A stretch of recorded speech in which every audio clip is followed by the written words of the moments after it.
The man was just trying to get a sip of water during his flight when he noticed something alarming. His fingernails were turning dark, almost black. As a doctor, he instantly recognized the symptom: severe hypoxia. His body wasn't getting enough oxygen. Before he could react, the water bottle in his hand began to warp and crumple under pressure. The glass on the tray table started to shake violently. Even the flight attendants realized something was wrong. One rushed to her seat, buckled up fast, and shouted for passengers to do the same, but it was already too late. The plane hit a massive turbulence pocket. Water floated into the air, zero gravity. The cabin had lost pressure, and those who hadn't fastened their seatbelts were yanked from their seats by the sudden rush of air. Chaos erupted as the cabin shook violently.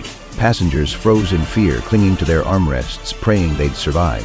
In the cockpit, the pilot immediately sensed the emergency and secured his oxygen mask.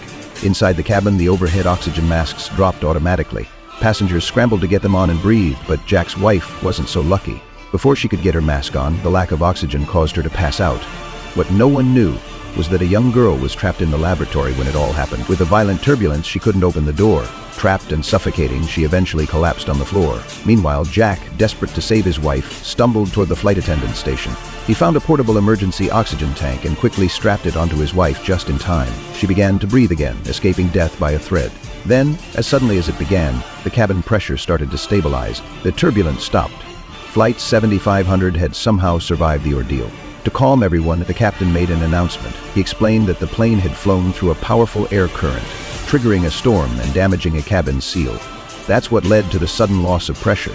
The crew had taken emergency measures and were now lowering the aircraft's altitude to stabilize the cabin. Passengers finally started to breathe easier. Not long after, a flight attendant found the unconscious girl in the bathroom. Panicked, she grabbed a spare oxygen tank and got it on the girl. Miraculously, she woke up. It seemed like the nightmare was over, but no one expected what came next. A middle-aged man began gasping for air, as if something invisible was choking him. The real disaster had only just begun.